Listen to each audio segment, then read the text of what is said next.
wa Nyanza na Fizo ni wa Nyanza. Akaona madogo labda kuna kiti wanahitaji. Ariko yaramushikiye ndirimbo. Ayo ngoma arisikia ayo ngoma. Twari dukaze cyane gose nga Nyanza. Ariko Nyanza hariho bazombi. Bazombi barabana. Barabana. Bazombi barabana. Aro ba Big Someone. Wale wote walikuwa ni watoto sana ndugu yangu. Misuli family.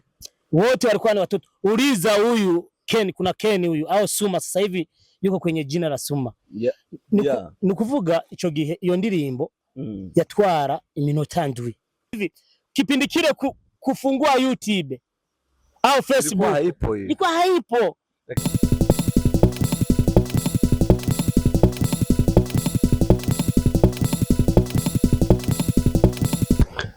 Hello my beautiful people. My name Chibudenga Mnyamasiwa from City from South aka Billionaire Sharpshooter. Ati nimbo ukene bigana vya Eric Burun TV kanda subscribe aho nyene ugeze. Ndibaza ko muri benshi cyane mudukurikana kuri Eric Burun TV rero cyambe na mbere. Kanda subscribe hama wibuke na partage kurunka inshuti n'abagenzi bawe. Hama behind the camera say my cameraman Lily Queen akuzana ibigano bimeze neza cyane. Biza bikwigisha ibintu bimwe n'ibindi. Kandi ubona my image ameze neza. From Lily Queen my cameraman brother ni ntore. Namahoro cyane. Ndi kumwe n'umuvukanyi yabaramukije ariko ndifuza ko twoganira nawe bimwe cyangwa bibiri byimbitse cyane. Ariko ubwa mbere ndagutumiye kana subscribe turakana subscribe ini Eric Burun TV. My name is Chibudenga Mnyamasimba from City from South aka Billionaire Sharpshooter. Shaka tuganira byinshi n'umwe mu ba legendary cyane ubwa legends bo muri entertainment y'igihugu cy'u Burundi. Hari benshi mwamenye hariho benshi mutamenye ariko batangwire mu bihe bitandukanye nabo mwamenye. Ati ni bande brother nifuza undamukiza bari kutura muri kano kanya. Ndabaramukije cyane mwese kandi nongera ndabifuriza amahoro y'Imana. Nifuza akazina kanya imbere ya byose. Azina nitwa Jackson Bikeshimana ariko izina nahora nitwa muri sana bantazira So Far Away. So Far Away. Urumva numwe rero mu ba star bigeze guhitinga igihe muri Bujumbura ba Big Fizo bari bahitsinze ba Satwi bari ba Big Fizo bari bahitsinze barure bari bahitsinze ba Happy Famba ariko ino mu bumanuko naho hari abandi bari bahitsinze.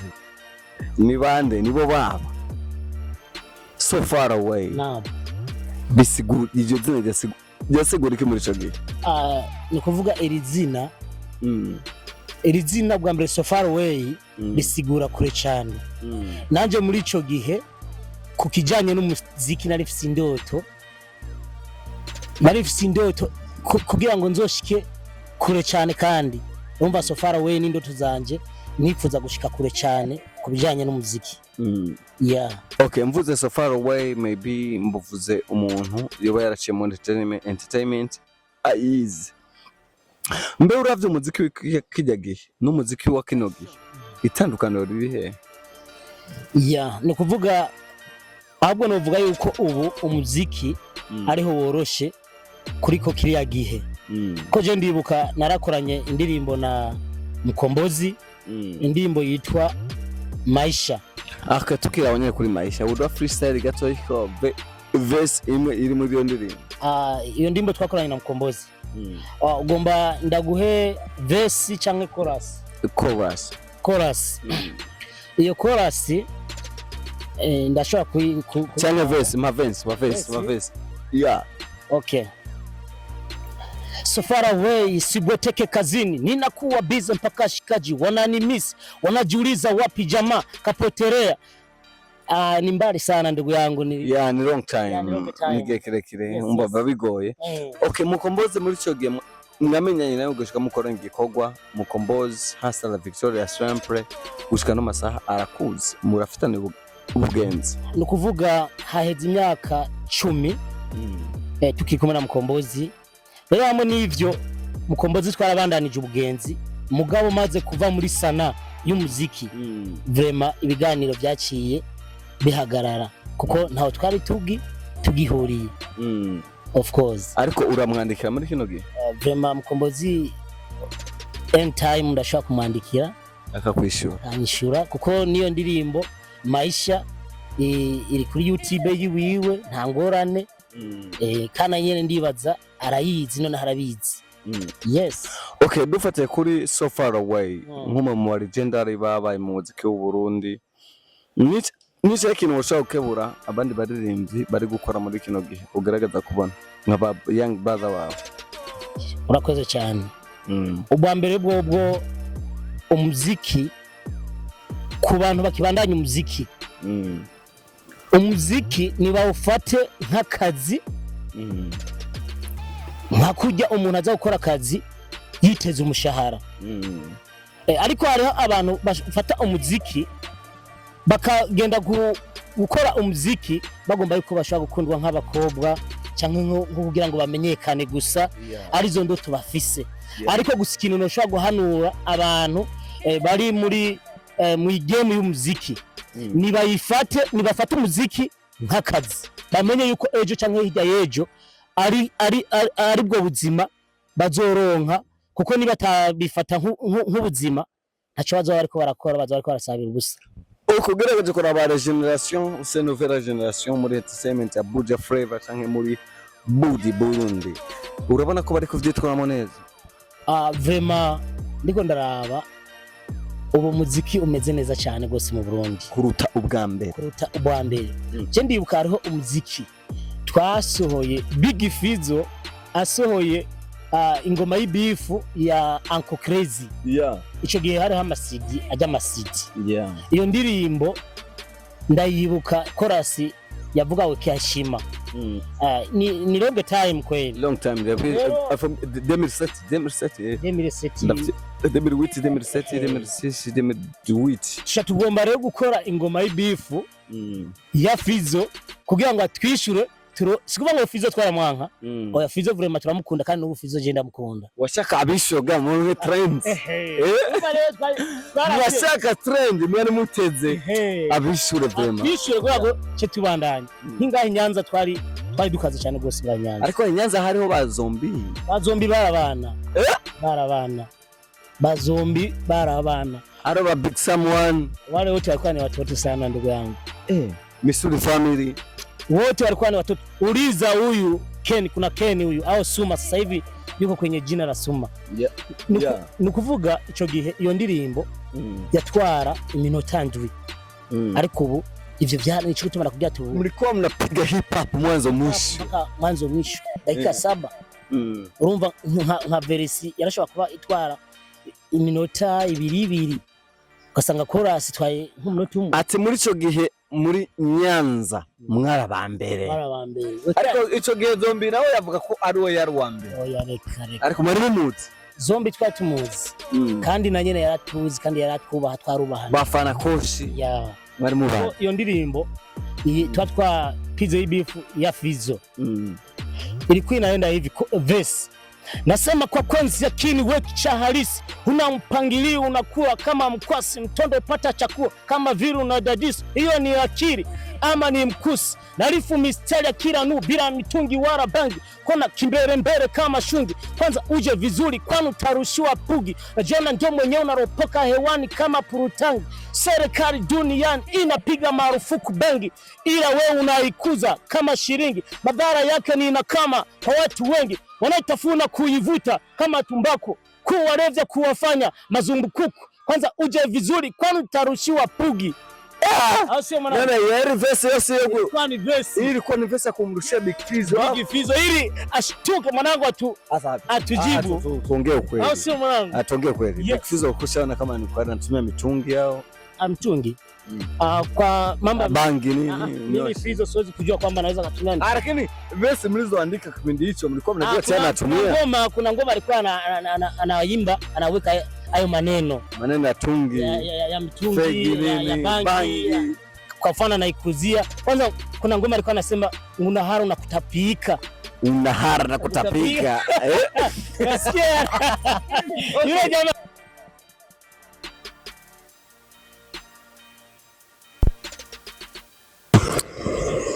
Okay, yes Rero turicana ana mashaka ya niko pamoja na Legendary. Legendary bana cyane ba Legends wiga byinshi. Ati Big Fizzo ariko yavuga ati ibintu byinshi by'imitungi, fegi bangi, mambo mengi sana. Kwa hiyo sasa rero nico gituma twako turiyumvira ati reka kuri style ugira twishura tumukubite amasha twishura atwise tuyitinge. Hapo Fizzo na akili mwanangu acharaho hicho kipinda alitupiga. Unajua fimba leo yarabishwe. Sikiliza nikwambie brother, inkoni yadukubitishije niyo guceceka, kwa sababu labda alifikiria hao watu ni Wanyanza na Fizzo ni Wanyanza, akaona madogo labda kuna kitu wanahitaji. Ariko yaramshikia ndirimbo hiyo ngoma, alisikia hiyo ngoma. Hiyo ngoma nadhani alisikia sana hiyo. Maki Nyanza ilikuwa imetamba sana ngoma hiyo. Ilikuwa inawekea heshima. Chorus ilikuwa inaenda hivi: weka heshima ili na uheshimiwe, swaimbaji adupendi makuru, pigana madogo zako ili uwale, panga maisha ya kuwekenza, pesa huja na stare na matatizo humo, pesa huja na stare na matatizo humo. Yani pesa huja na stare. Wanangu Big Fizzo, I respect you because mimi ni mdogo wako, nakuheshimu sana, lakini kuna muda ambao ulitakiwa wa save ndugu zako kipindi hicho ambao ulikuwa hit. But from today washakuwa wazee na wewe ushakuwa mzee. Basi from today wameamua kukumbushia ya miaka iliyopita 2005 na 6 na 7 hivi vitu kama na 7 wana. Maybe then inabidi ukumbushie, basi andaa show Nyanza, waite watu wa kipindi hicho ambao walikuwa wanaimba waje mkumbuize pamoja. Basi blaza, moja kwa moja ngoja tuishushie hili, ngoja tuendelee ili kufunga kipindi. Basi moja kwa moja, kitu gani ambacho unakiomba kwa Big Fizzo? Kwa Big Fizzo, kwanza Big Fizzo nampa saluti kwanza. Yule ni jeni. Mimi napenda kusema kwamba Fizzo kama Fizzo, kuna watu wanasema sijui Fizzo afai sijui nini. Fizzo nilikuwa yani tangu niwe mshabiki wake mpaka kwa msanii, mpaka nikawa msanii. Fizzo nilikuwa nampigia saluti. Cha kwanza Fizzo, hata nyimbo zake unakuta zina akili sana mwanangu, zina akili. Ni tengangari zilienda shule mwanangu. Kuna ile inaitwa ni tengangari. Kuna watu wengi wanataka kumchukulia Big Fizzo kama vijana wa sasa wanaoanza muziki leo. Wewe unaambiaje hao vijana wa leo? Hao watu watulie. Fizzo ni eti Big Fizzo anazidiwa na Kirikou? Hapana, hamna. Kirikou ni mtoto mdogo sana. Eti Satb sema tu ni kwa sababu watu wanapenda vitu tofauti. Kwa mfano kama mimi siwezi, hata kama nende juu, siwezi kusema kwamba Fizzo wewe ni mtoto mdogo, na wakati naweza kusema kwamba Fizzo yuko katika miongoni kwa watu aliyefundisha, aliyeonyesha, aliyefungua macho watu kuza muziki wa Burundi, ajengewe sana. Lakini hatujasema Kidumu. Kidumu ni yule tumwache Kidumu. Tukisema kwamba eti ndio ya kwanza Kidumu, muziki wa kizazi kipya. Big Fizzo the Legendary. Yes. Kwa hiyo sasa Fizzo kweli ni mtu mkubwa sana katika uimbaji, na ni mtu anaimba vizuri, na ni mtu unakuta nyimbo zake zina mashauri mazuri sana. Of course. Ngoja tuanze kumalizia kipindi, lakini kabla hujamalizia, umesema vijana wa sasa wako wanafanya vizuri sana. Vijana wa sasa hivi wanafanya vizuri kwa sababu unajua ni kwa nini niseme kwamba vijana wa sasa hivi wanafanya vizuri?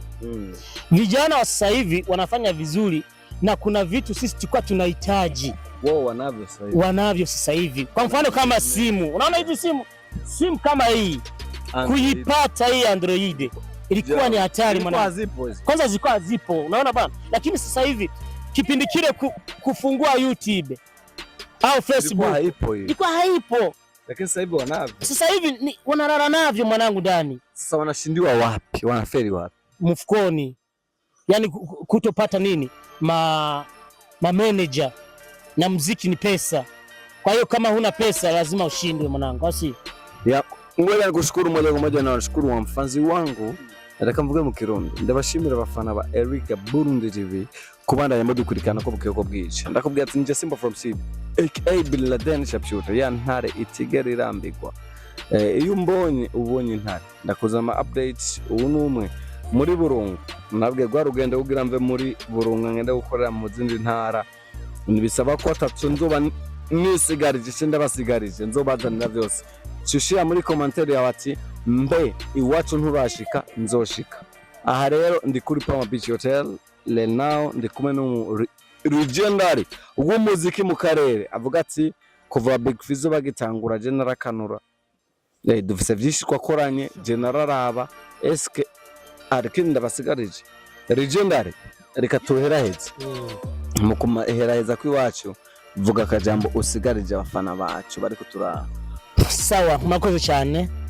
Hanyuma mu kurangiza ikiganiro cyacu nagomba menyeshe abashabiki biwanje bari basanzwe bazi yuko ndi mu game ya sana y'umuziki no bamenyesha yuko kugera ino saha narayivuyemo bivanye n'umuntu ya scoutinga mu manager yiwanje aragize ikibazo ari USA ari Taimana rero haje Imana nayo ifise vyitegura kugeza uno musi rero je vraiment by'ubuziki umuziki narahagaritse ariko kandi nk'umuntu nari nsanzwe menyereye ibintu by'ubusana ndiko ndategura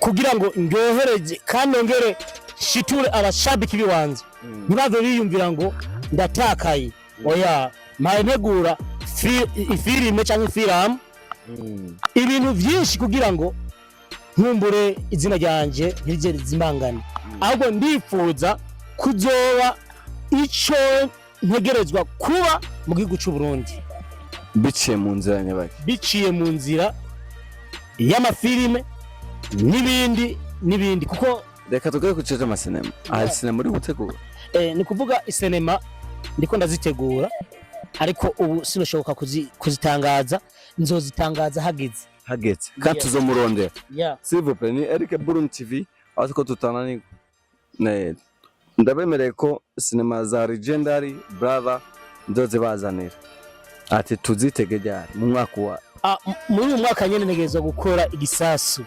cy'isinema ikaze abantu bige batahure okay ndabashimiye ko bakunze bareke Burundi TV nkurikiranye ariko ndasavye mukana subscribe nimba mutaragana subscribe nguyu ni brother wanje muzokomeza mumubona ku mbuga za Eric Burundi TV mpaka igikorwa atwemereye mukibonye kuba muzi muri Buraya muri USA muri mu bigo bitandukanye ndabasavye commentaire ndabakeneye hamwe n'abandi mugize cyo muvuga ndakeneye commentaire ya nyungaho tukomeze kutunezererwa kandi twongera twiga turonka ubumenyi murakoze cyane kandi butibagiye ni kuvuga kuri YouTube yiwanje wandika iwacu havugwa maki bacusiga akabanza gatoyi wandika iwacu hanyuma ugacuza havugwa maki kwacha wandika V na T cyo tangura kubona ukuntu ndiko ndaza murakoze cyane yes